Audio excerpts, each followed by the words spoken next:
My poor little puppy. My poor little puppy. Poor puppy's got a funny chest and it's gonna need operations for the puppy. Hi guys. So, it's Monday. Oh my God, I forgot something. That's all right. I'm not going back in.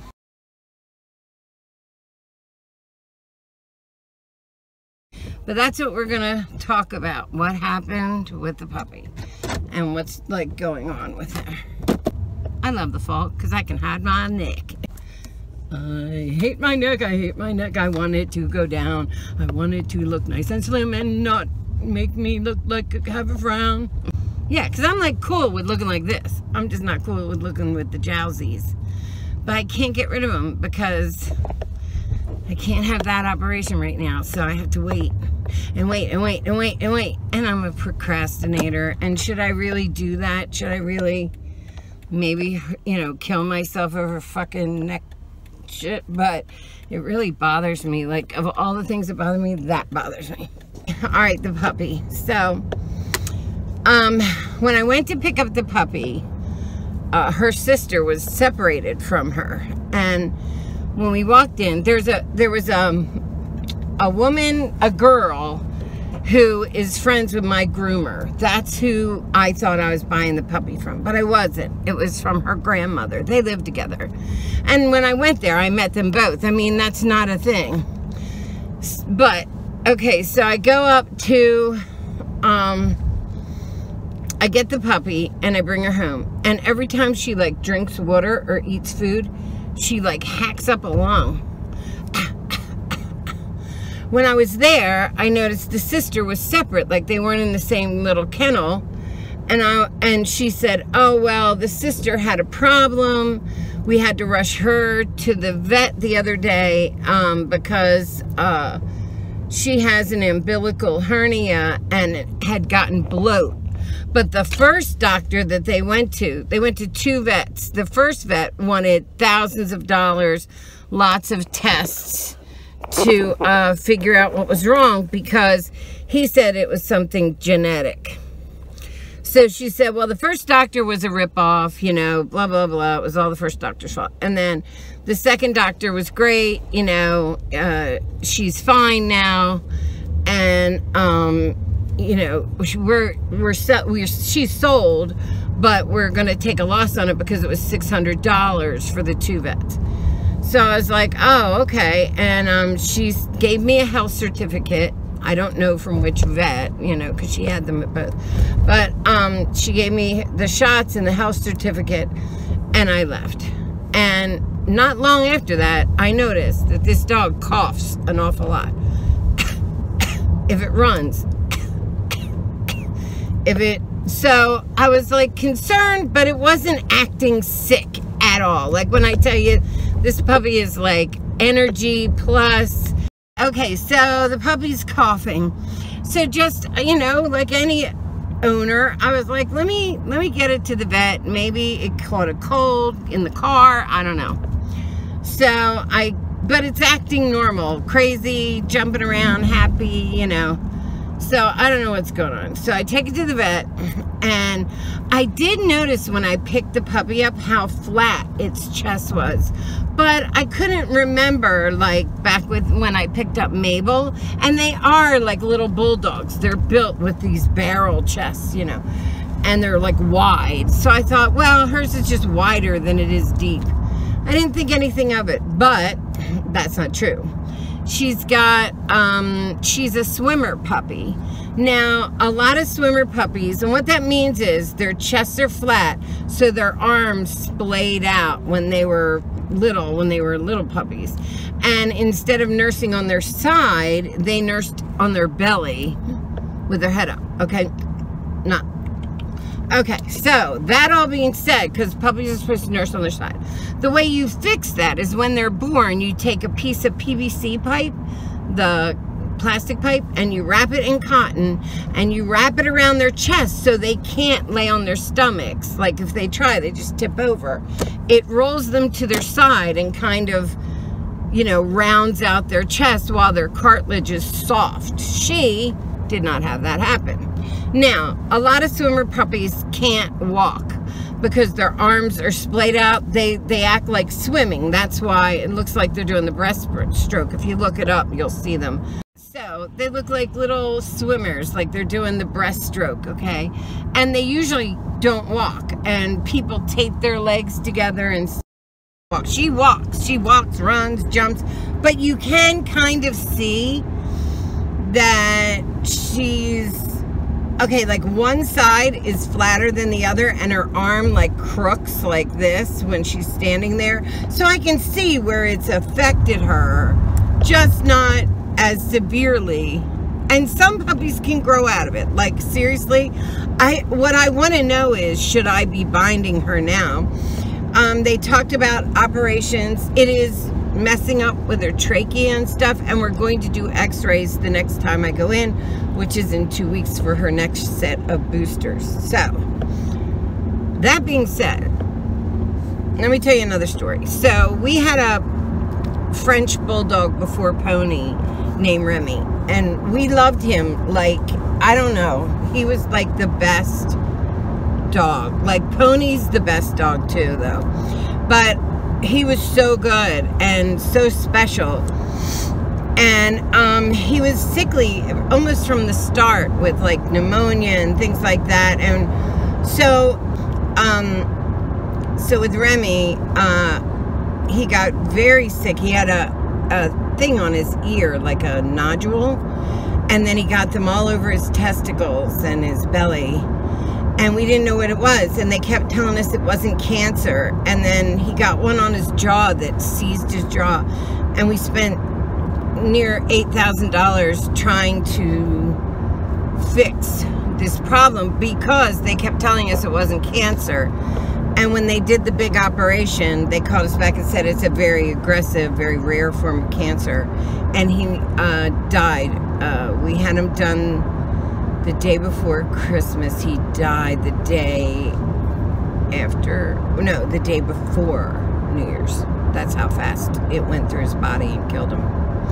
And we spent exorbitant amount of money. I'll never do that again. I'll always take my dogs to vets. I'll always do the proper thing. But spending $10,000 and this dog that we tried so hard and it died anyway was like such a life lesson. Like, don't go along with everything they say. Because we could have just put him down at Christmas. We asked over and over, is there any chance, all this, and they were like, no, it's not cancer. And then of course it was. So, and I kind of in my heart felt like it was cancer. He was only 3. He had a long life ahead. So we thought, if we can just take out the tumor, but he had little tumors. So with Remy, we put out so much money, put him through operations, things that he probably shouldn't have been put through, and in the end he didn't make it very long at all. So I promised myself I wasn't going to do that.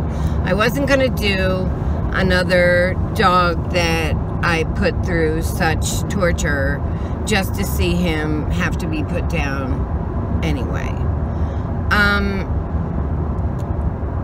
So, and it was right before Jeff died. It was so heartbreaking. Like, you have no idea. My family was devastated.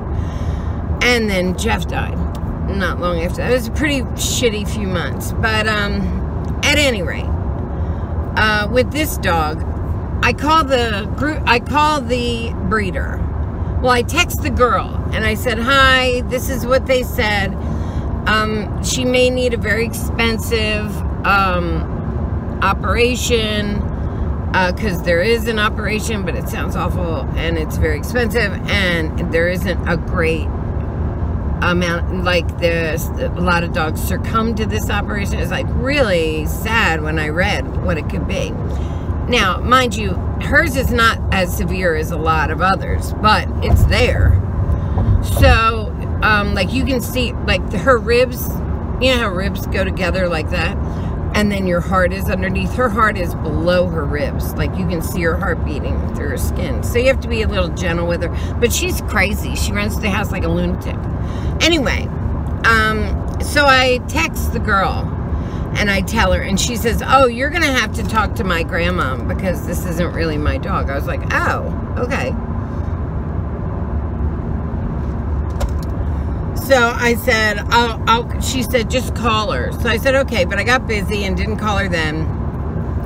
I didn't know what I was looking for. Like, was I looking for her to help with the vet bills? Was I looking for her to take the puppy back? I wasn't sure. I wanted her to have some part in this, since I got a health check that wasn't real.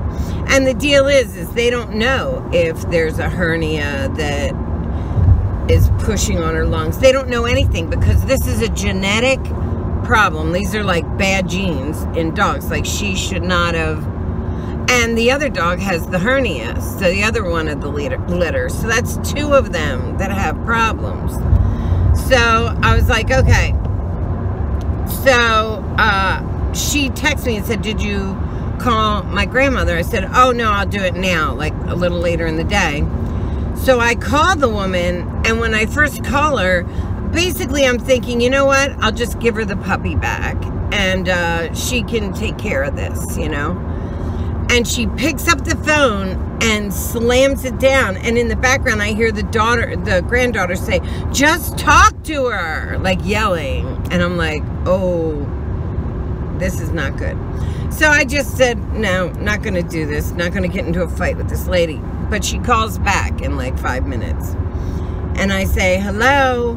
And she said, my granddaughter says there's a problem. And I say, yes. And I start to explain that she has a genetic problem, that that her chest is flat. And she says, I asked the vet about it, but it's just like with her sister. They're just trying to get your money. And I was like, no, you can really see her heart beating. Like, it's not a lie. You let her out into the cold. I'm like, what? She's like, you let her out in the cold. I'm like, she's not sick. She's deformed. Like, what? You didn't feed her the right food. I'm like, no, you're misunderstanding me. She's not sick. I never said the dog, you did not give me a sick dog. You gave me a dog that has genetic malformation of her chest. You shouldn't have put her outside. That's all it is. You put her outside. You got her sick. I gave you a healthy puppy. Slam. I was like, bitch. But I decided something in that moment. A, I'm not giving her back the puppy because that woman would just sell it to somebody else. Like, because she has no, like, conscience when it comes to the fact, or a responsibility when it comes to the fact that this dog has a genetic heredity is what is wrong with the dog. Not a cold, I have her on the same food that they told me to put her on. Like, none of that. It was heredity. And what she said to me was, yes, I asked that first vet about it. So she knew there was something wrong and sold the puppy anyway. So she would just, if I gave her back the puppy, she would keep my money, and then she would keep my money, and then she would sell the puppy again for the same amount of money. Unbeknownst to anybody, they'd be buying into a host of trouble. And I said, I'm not doing that, and I'm not letting her do that. So I sat down and said, well, I can't give the puppy away now. And I can't, I won't let it suffer. So, I mean, I just figured, well, they said some of them do grow out of it. She can walk. I don't know if there's a problem with her walking on the one side because she's kind of lopsided. I don't know if there's a way to splint her right now that could help this. And because I don't know that, I don't want to do it myself. And so I have to call around, see if I can find somebody who knows. Because what they do in the operation is they cut them at the sternum, they open up their rib cage and sew a brace into their ribs And it does not work often, and a lot of puppies die from it, and I'm like, why would I do that? So I'm not doing that. So that's the deal. I'm just gonna keep her. See if maybe she grows out of some of it. I'll probably have the x-rays. They're like $500. And I honestly, like, to be honest, right now, money's tight. I'm not asking for anything. But if it comes down to, I keep smelling fucking burnt rubber. I don't know if they did these things. If it comes down to me not having the money for this puppy, I'm going to do a GoFundMe. Because I've seen people do a GoFundMe for a whole lot less. And I just don't have the money for it. I really don't. I'm a single woman. Work has not been that great. I just had a huge wedding. I don't have $6,000 again. I just don't. So, you know, I don't get paid a whole lot from this. I do this out of my heart, believe me. So I get paid, but it's minimally. So I'm just going to do a GoFundMe if it comes up. Now, I'll probably pay for the, I'll put it on a credit card for the x-rays, just to make sure there's no, like, hiatal hernia or something like that. But going any farther than that, yeah, I'm gonna see if I can figure out somebody who knows how to splint her, or if I should be like putting certain clothes on her, like a compression garment is what I was thinking. And then from there, that's it. That's like all I'm willing to do. And you know, I said to her, well, one of us will be here and one of us won't. I don't know which one. So there you go. Like, I'm giving her the shot, and I'll love her, and I'll take care of her, but I'm not ever going to spend $6 grand on a dog that's just going to die. I'll just put up with whatever she needs me to put up with until that day. So that's what's going on with the puppy. I now have a disabled puppy. You'd never know it. She'll cough the whole time, but she runs through my house like a lunatic, grabbing things along the way. She doesn't know her chest is wrong. Flipping over, she don't care. And Piper and her have like really started to hit it off. So listen, lots of people take care of disabled dogs. I'm one of them now, that's all. My car needs an alignment. It's like, it feels loose. Anyway, that's the story of the puppy. She's feisty. Here, I'm going to put in a link where we're fighting because she won't stop licking my legs after a shower. And she tells me off. She's like, no, I'm going to lick you. And I'm like, no, you didn't. It's hysterical. She's like, she's one of those dogs that like verbally argues. Hey, puppy. Hey, stop it. Don't yell at me. You don't yell at me. You be good. Don't yell at me. No. Oh, you're bad. Oh, no, a mad puppy. Angry puppy. No. Don't lick my legs. Oh, no. Don't be angry. You be good. Is this the cutest thing ever? No. I hate when puppies lick my legs. Don't lick my legs. Don't be mad. Oh, no. No. You don't be mad. You be not mad. Oh. Are you yelling at me? So, I'm going to leave that for you. That's what's going on with the puppy. Hey, if anybody knows anything about swimmer puppies and how to like fix it or splint them or have a video or finds a video, please send it. Link it to me. Let me know because I really need a little advice here. I don't want to bring up advice because I still haven't done it, which is another video I've got to do for you. I got to get permission to do 2 videos for you guys, but there's a lot going on, which I was supposed to have a vacation. I was going to do all these videos. I was going to do Vlogmas where I videoed every day. I got stuff for it and everything, and it turns out I'm not going to have the time off that I thought I'd have. Like I was supposed to have 10 days off the day I got the puppy, and I worked every day except for Thanksgiving. Every single day. So that's the way it is right now. It's not even like I want to have a choice. I need to do this for people. So I'll get permission whether or not I can bring that up, and that'll explain. But I'm gonna try and do like little short videos, like even if I can only do like a little video for you, I'm gonna try for all of December up until Christmas to do something little. But I just might not be looking like this. I might look like my hag self, because there's two of me. See, like, you look at this and you're like, oh, she looks good, and then you look at me waking up the other day. Yeah, okay.